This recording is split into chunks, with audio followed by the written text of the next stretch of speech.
Hello everyone, I'm back after a delightful rest. Today I'm going to tell you more about my friend Paulo Piranha and the group to which he belongs. So far you've learned that scientists classify living things by common characteristics in order to study them and show relationships.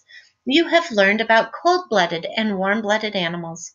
Who remembers if Paulo is cold-blooded or warm-blooded and can explain what that means? Bravo. Right. Paulo Piranha's internal body temperature varies with his surroundings. When Paulo is swimming in warm water, his body temperature is higher than when he is swimming in cold water. His body temperature is not constant. It makes adjustments to the surroundings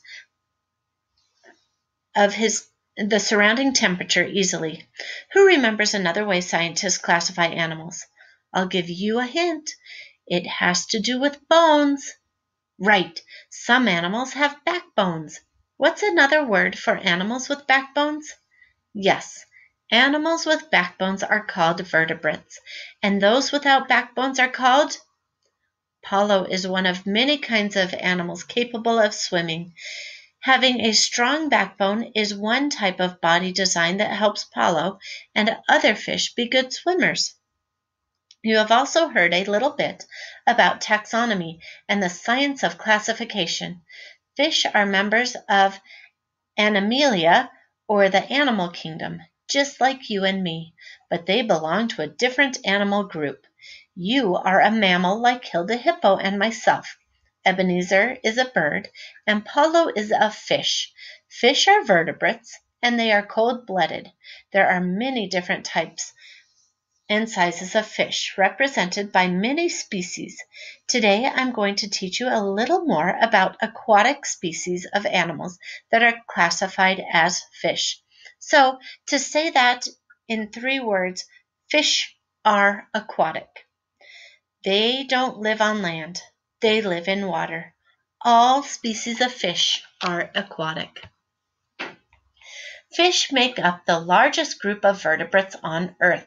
Let's take a look at my slide that shows a view of planet Earth from space. There is a lot more water than land. Nearly 3/4 of the Earth's surface is covered by water. Fish are swimming about in the Earth's waters, from ponds and streams to rivers, lakes, and oceans. They have adapted to almost every water habitat on Earth, except for some very hot springs and the extremely salty Dead Sea. Aside from these places, fish can live anywhere, and it's no wonder that fish make up the largest group of vertebrates on Earth. Most of those wet, watery fish habitats are salty because most of the Earth's water is saltwater. If you ever swim in the ocean, you might get a little taste of the salty sea. Sharks, cod, and flounder are all saltwater fish. Freshwater fish live in lakes, rivers, streams, and ponds. What do you think freshwater is? Bass and trout are common freshwater fish, and some humans actually find them very tasty. Come to think of it, I find fish quite delicious when I can get my paws on fish scraps. Some fish, such as salmon, spend part of their lives in freshwater rivers and part in the salty seawater. Salmon begin their lives in rivers, where they stay for anywhere from 6 months to 3 years, depending on the species. Then they make an often dangerous journey out to sea, facing predators and changing water temperatures along the way. They live in the saltwater ocean for about 4 years before returning to freshwater rivers to lay their eggs. Their migration often covers several hundred miles. Let's stop for a moment to think about the different ways that taxonomists classify Paulo, a South American piranha from the Amazon River. He's a cold-blooded, aquatic vertebrate. He's a fish, to be sure. The question is whether he is a saltwater fish or a freshwater fish. Which of these types of water is his home? That's right, a freshwater river. Paulo's home is the Amazon River, one of the largest rivers in the world. Piranhas live in freshwater environments, mostly rivers, so they are classified as freshwater fish. Sometimes animals are classified by their physical characteristics. Though piranhas do have very sharp teeth, they are not bloodthirsty carnivores. They are not the bloodthirsty carnivores they are sometimes perceived to be, always ready to attack humans. Indeed, members of the red-bellied species of piranha do hunt the meat of other fish in large groups, but that's not all they eat. Most piranhas are omnivores. You have reviewed carnivores and omnivores early in this domain. Who can tell me what the difference is? That's right. As omnivores, most piranhas eat both animals and plants, eating seeds and fruit that fall into the water. Many piranhas also feed on carrion animals that have already died. You will continue to hear about the different foods that many different animals eat. This will help you describe animals. Later, you will hear about how the shape and size of animals' teeth give you clues about what they eat. So, you already know several common characteristics of fish, but there are more. Can you think of any others? I'll give you a hint. You know that all animals need to breathe oxygen in order to live. Fish do not have lungs, so we have to wonder how in the world, or in this case, underwater, do they breathe? Look closely at this fish and see if you can spot its breathing machine.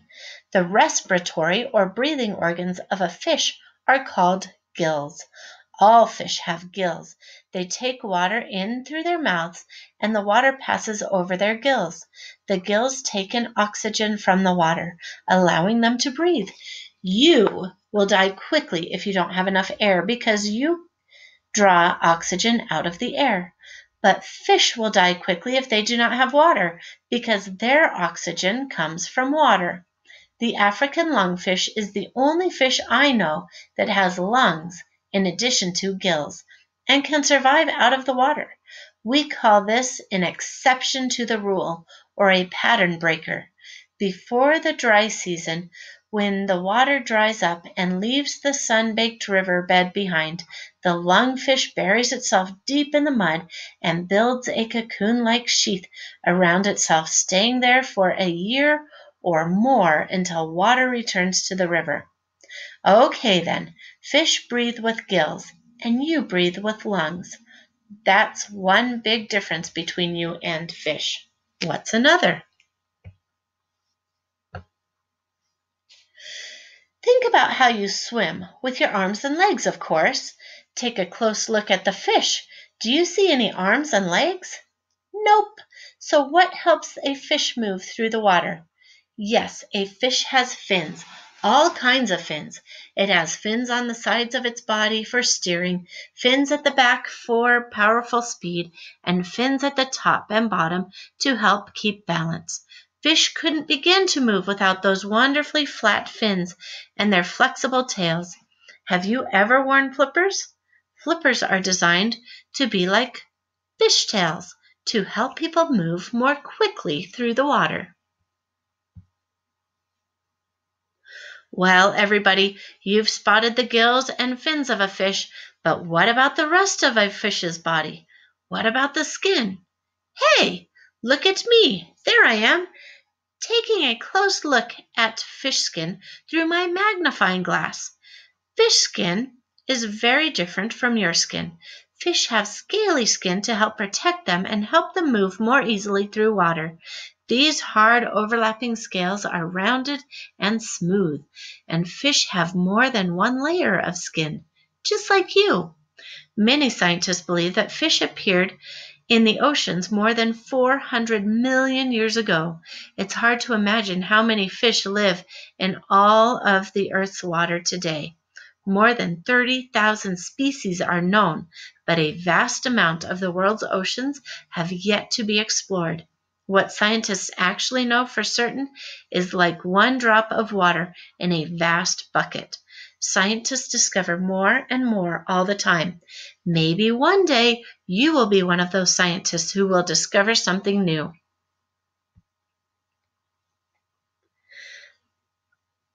Most fish, such as salmon, goldfish, tuna, and eel, spawn or reproduce in a very unique way.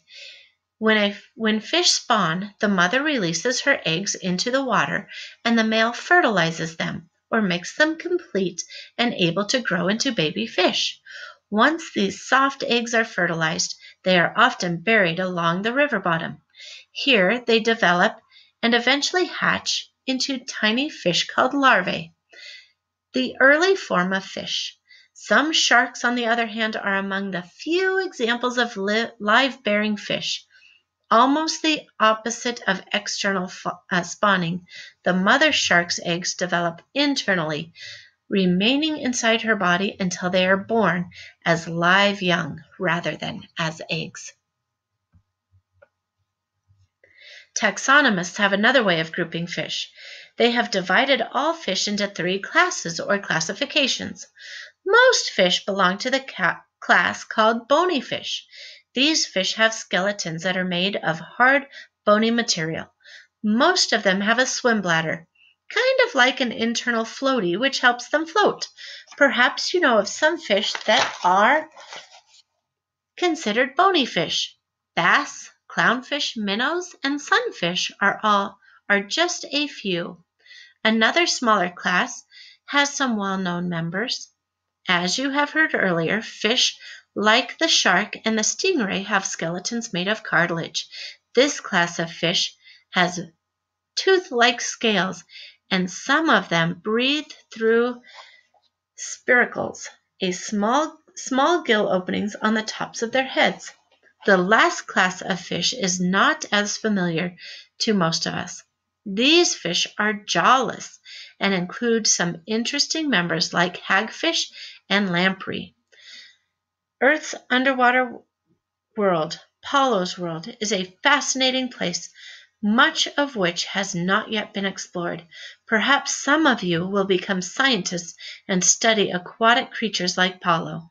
Today, we've only talked about fish, but not all sea animals are fish.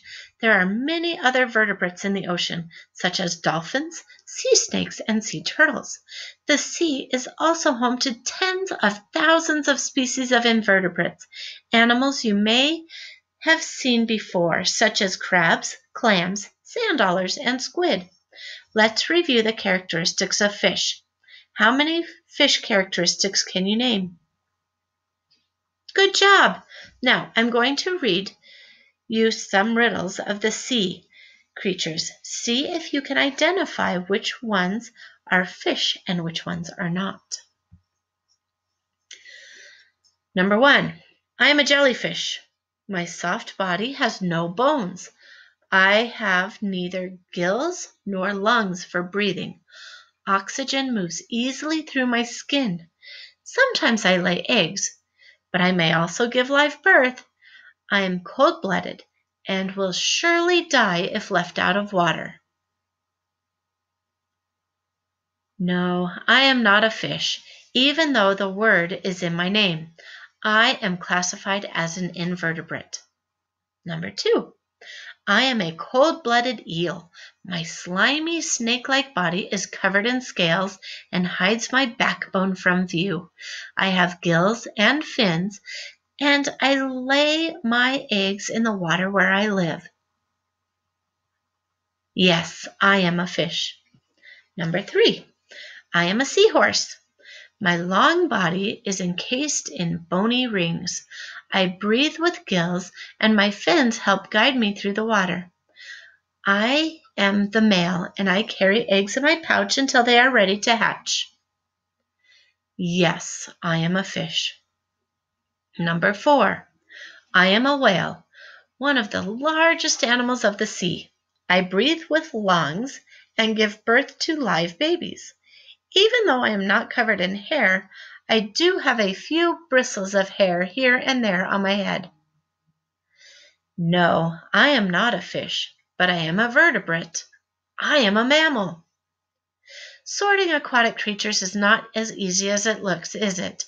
Next time, things will be even more interesting as we learn about some aquatic animals that can live on land as well. How do you think they can do that? You will find out next time we meet.